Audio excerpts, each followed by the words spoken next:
अगर आप चाहते हैं कि स्टडी आईक्यू के हर एक वीडियो की नोटिफिकेशन आपको मिलती रहे तो आपको स्टडी आईक्यू चैनल को सब्सक्राइब करना है, बेल आइकन पर क्लिक करना है, जिससे आप कोई भी वीडियो मिस नहीं करेंगे। नमस्कार दोस्तों, आई एम श्योर कि आप सबने रिसेंटली सुना होगा सरकार ने लॉन्च किया है टैक्स पेयर्स चार्टर और फेसलेस असेसमेंट। हम इस वीडियो में जानेंगे कि इसका मतलब है क्या बेसिकली, और यहाँ पर सरकार क्या करने जा रही है, इससे जो टैक्स पेयर्स हैं उनको क्या मदद मिलने वाली है। तो चलिए आगे बढ़ते हैं। मैं हूं अंकित अग्रवाल और अपडेट के लिए आप मुझे फॉलो कर सकते हैं इंस्टाग्राम, फेसबुक और ट्विटर पर। मेरे लेक्चर की हर पीडीएफ आपको फेसबुक पर तो मिलेगी ही, प्लस साथ में आप मेरा टेलीग्राम चैनल ज्वाइन कर सकते हैं by searching Ankit Agrawal official. और अगर आप यूपीएससी की तैयारी कर रहे हैं तो आपके लिए सुनहरा मौका है। स्टडी आईक्यू लाया आपके लिए स्मार्ट कोर्सेज, जिसके थ्रू आप अपनी प्रिपरेशन और भी ज़्यादा अच्छे तरीके से कर सकते हैं। तो सबसे पहली चीज़ आपको याद रखना है कि यहाँ पर प्रधानमंत्री जी के द्वारा वीडियो कॉन्फ्रेंसिंग के थ्रू एक प्रोग्राम चलाया गया। ठीक है, इस प्रोग्राम का क्या नाम है?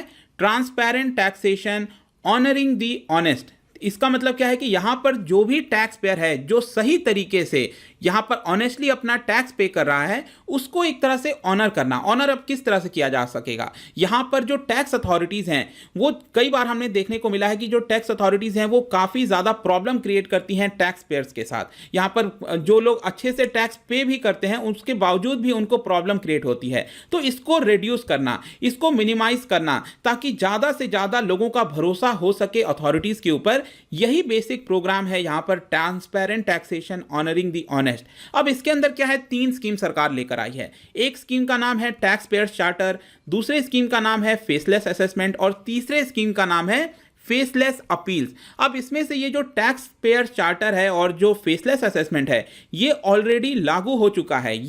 ये हम अभी जो है आपका लागू हो चुका है। जो तीसरा वाला है आपका फेसलेस अपील, ये आपका लागू होगा 25 सितंबर से। तो इसके बारे में आप ध्यान रखिएगा। तो अब हम एक एक करके तीनों को समझ लेते हैं कि है क्या। सबसे पहले हम देखते हैं कि टैक्स पेयर्स चार्टर क्या है। अब ये चार्टर का मतलब क्या होता है? चार्टर तो आई एम श्योर कि आप सबने सिटीजन्स चार्टर के बारे में सुना होगा। उसमें क्या होता है? वहां पर जो अथॉरिटीज होती हैं, सरकारी अथॉरिटीज होती हैं, वो अपने आप को कमिट करती हैं कि हम जो सर्विस प्रोवाइड कर रहे हैं वो टाइम बाउंड मैनर में करेंगे। अगर हम नहीं दे पाए तो हम अपने अथॉरिटीज जो यहां पर पर्सन बैठा है उसके ऊपर पेनल्टी लगाएंगे। इस तरह की चीजें की जाती हैं। जैसे कि अगर आपको लाइसेंस लेने जाना है तो अथॉरिटीज बोलती हैं कि हम आपको 14 डेज के अंदर लाइसेंस देंगे, हम कमिट कर रहे हैं खुद से अपने आप से। तो इसी को चार्टर, सिटीजन चार्टर कहा जाता है। वैसे ही यहां पर जो चार्टर है इसका सिंपल मतलब है कि फॉर्मल डॉक्यूमेंट जो ऑर्गेनाइजेशन है।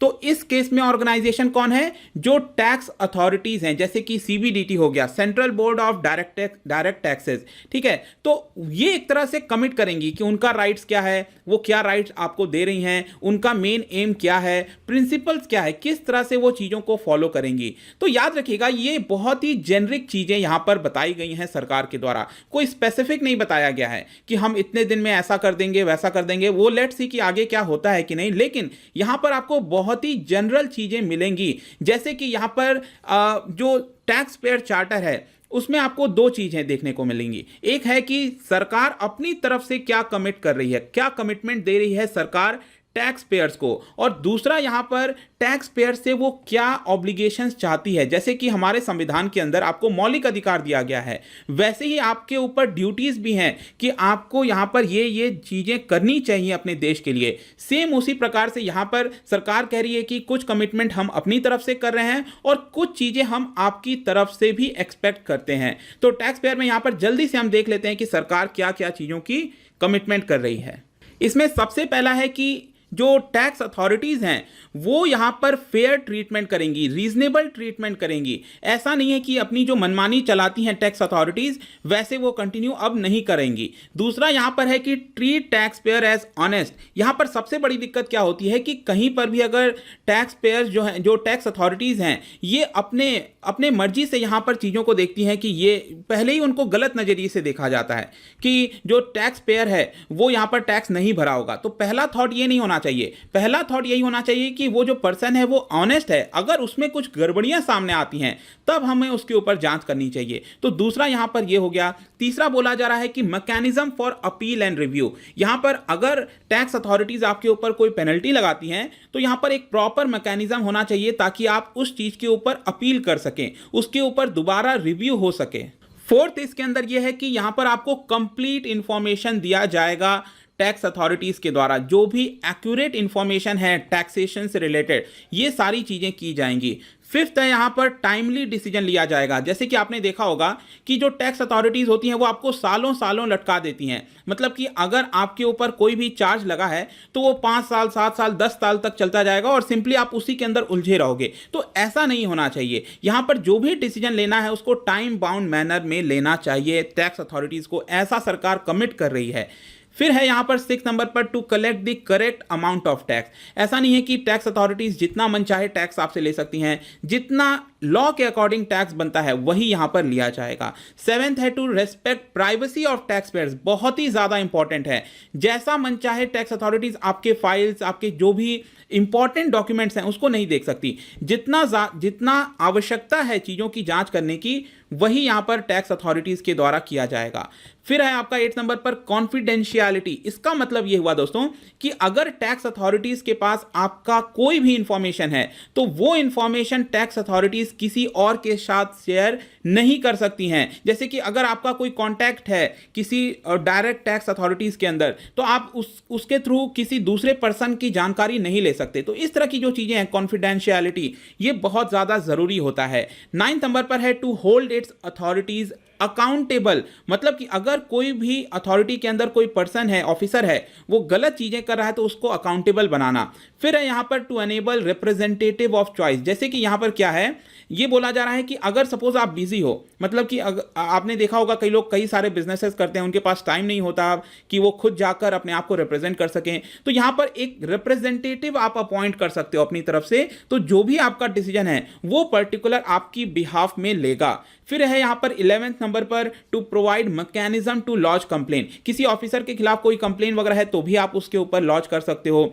नेक्स्ट है यहां पर फेयर एंड जस्ट सिस्टम। मतलब कि जो पूरा टैक्स अथॉरिटीज का सिस्टम है उसको सही तरीके से चलाना, फेयर मैनर में चलाना। यहां पर 13 नंबर पर है दोस्तों to publish service standards and report periodically. यहां पर जो भी टैक्स अथॉरिटीज हैं वो अपना समय समय पर एक लिस्ट जारी करेंगी कि हमारा जो स्टैंडर्ड है वो कैसा है, हम किस तरह से अपनी चीज़ों को कंडक्ट करते हैं, ये सारी चीज़ें समय समय पर दी जाएंगी। और लास्ट है 14th नंबर पर कॉस्ट ऑफ कंप्लायंस को रिड्यूस करना है। हमारे देश में एक सबसे बड़ी दिक्कत क्या है कि यहाँ पर अगर आपको टैक्सेस वगैरह देने हैं तो सीए के पास जाना पड़ता है, बहुत सारे चीज़ों के थ्रू गुजरना पड़ता है जिसके ऊपर टैक्स बहुत ज़्यादा आता है। तो ये जो कॉस्ट है आपका वो बहुत ज़्यादा आता है। तो इस कॉस्ट को कम करना ताकि लोगों को सहूलियतें हो सकें यहाँ पर टैक्स पे करने के लिए। तो आई होप दोस्तों ये जो 14 पॉइंट्स यहाँ पर कमिट किए गए हैं सरकार के द्वारा, इसके बारे में आपको जानने को मिला होगा। और जैसे कि मैंने बताया कि सरकार आपसे भी एक्सपेक्ट करती है कि आपके ऊपर भी जिम्मेदारी बनती है। जैसे कि यहां पर 6 चीजों के बारे में बोला गया है। एक है कि आपको ऑनेस्ट रहना पड़ेगा, आपको खुद से ईमानदार रहना पड़ेगा टैक्स पे करते समय, आपको इन्फॉर्म्ड होना चाहिए। ऐसा आप नहीं कह सकते कल के डेट में मुझे इसके बारे में जानकारी नहीं था तो मैंने नहीं किया। आपको चीजों के बारे में जानकारी रखना चाहिए, पढ़ना चाहिए। तीसरा है कीप एक्यूरेट रिकॉर्ड। आपका जो भी बिजनेस है, जो भी आप अपना सैलरी पाते हैं या फिर जो भी आपका इनकम है, जहां जहां पर आपने इन्वेस्टमेंट किया है, सभी का आपके पास रिकॉर्ड होना चाहिए प्रॉपर तरीके से।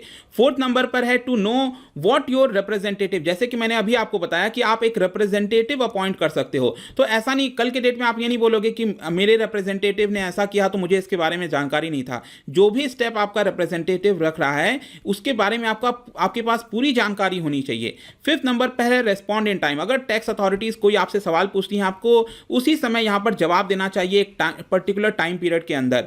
और लास्ट है यहां पर पे इन टाइम, जो कि बहुत ज्यादा जरूरी है कि आपको जो टैक्स है वो सही समय पर देना चाहिए। अब ये हो गया दोस्तों टैक्स पेयर्स चार्टर क्या क्या है। ध्यान रखिएगा ये जितनी भी चीजें हैं यहां पर डायरेक्ट टैक्सेस की हम बात कर रहे हैं, ठीक है ना। डायरेक्ट टैक्सेस क्या होते हैं, मेन जो आपका पर्सनल इनकम टैक्स है और जो आपका कॉर्पोरेट टैक्स होता है, ये मेन डायरेक्ट टैक्सेस के अंदर आते हैं। नेक्स्ट दोस्तों मैं आता हूं कि यहां पर जो दूसरी चीजें ऑलरेडी लागू की जा चुकी है वो है आपका faceless assessment. And let me tell you, अगर ये सही तरीके से लागू हो गया तो ये एक बहुत बड़ा बदलाव ला सकता है हमारे देश के अंदर। बहुत बड़ी हमारे देश के अंदर एक दिक्कत है कि यहाँ पर जो टैक्स अथॉरिटीज़ हैं वो जानते हैं यहाँ पर लोगों को डायरेक्टली, जिसकी वजह से क्या है कि उनके द्वारा बहुत सारे प्रॉब्लम्स क्रिएट किए जाते हैं। अक्सर ये देखने को मिलता है कि कहीं पर भी छापा लगा दिया गया, इस तरह की जो चीज़ें की जाती हैं इसको यहाँ पर हटाने की ज़रूरत है। तो फेसलेस का मतलब ये हुआ कि जो टैक्स अथॉरिटीज़ हैं और जो टैक्स पेयर है उन दोनों के बीच में इनको पता नहीं होना चाहिए। टैक्स पेयर्स के लिए जस्ट पता होना चाहिए कि यहाँ पर किसी अथॉरिटी के थ्रू यहाँ पर चीज़ें आई हैं।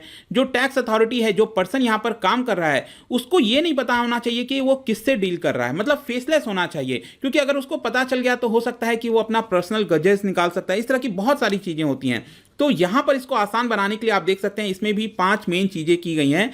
एक है आपका selection only through system using data analytics. यहां पर एक प्रॉपर सिस्टम होगा, टेक्नोलॉजी की मदद ली जाएगी, किसने टैक्स भरा किसने नहीं भरा वो सभी चीजों के थ्रू यहां पर किसी के ऊपर कार्रवाई करनी है तो ये आर्टिफिशियल इंटेलिजेंस के थ्रू किया जाएगा, डेटा एनालिटिक्स के थ्रू।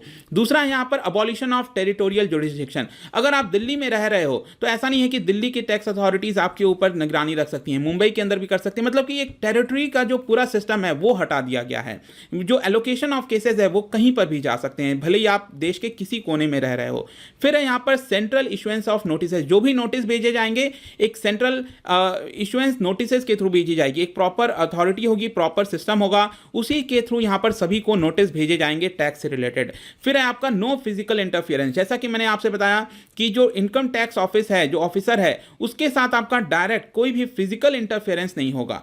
नेक्स्ट है यहां पर team based assessment and team based review. अब इसमें क्या होगा कि जैसे कि सपोज मैंने कह दिया कि एक टैक्स अथॉरिटी है, उसके ऊपर उन्होंने आपके ऊपर 1 लाख का पेनल्टी लगाया, उन्होंने कहा कि आपने 1 लाख नहीं पे किया है, तो क्या होगा कि वहीं पर अगर दिल्ली के अंदर सपोज ये रिव्यू हुआ है, टैक्स अथॉरिटी ने बोला है कि आपको 1 लाख रुपीस देना है, तो इसका जो रिव्यू होगा वो दिल्ली के अंदर नहीं होगा। इसका जो रिव्यू होगा वो फिर मुंबई या फिर चेन्नई या फिर बैंगलोर कहीं और भी हो सकता है, ठीक है, क्योंकि उसी जगह होगा तो रिजल्ट तो सेम आना है। और फिर लास्ट में जो फाइनल डिसीजन होगा वो किसी थर्ड सिटी के अंदर होगा, ताकि यहां पर आपके पास ज़्यादा से ज़्यादा चांसेस हो जो सही तरीका है वो आपका न्याय मिल सके। तो ये होता है दोस्तों फेसलेस असेसमेंट। अब एक चीज़ और आप ध्यान रखिएगा, ऐसा नहीं है कि फेसलेस असेसमेंट हर चीज में लागू किया जा सकता है। सपोज कोई बहुत बड़ा क्रिमिनल है, कोई जानबूझ के चीजों को लगातार करता आ रहा है, तो क्या सरकार बोलेगी कि नहीं हमने फेसलेस असेसमेंट बनाया है, हम इसके ऊपर बहुत अच्छे से कार्रवाई नहीं करेंगे? ऐसा नहीं है। जो सीरियस फ्रॉड के केसेस हैं, जैसे विजय माल्या वाला, नीरव मोदी वाला केसेस हो गया,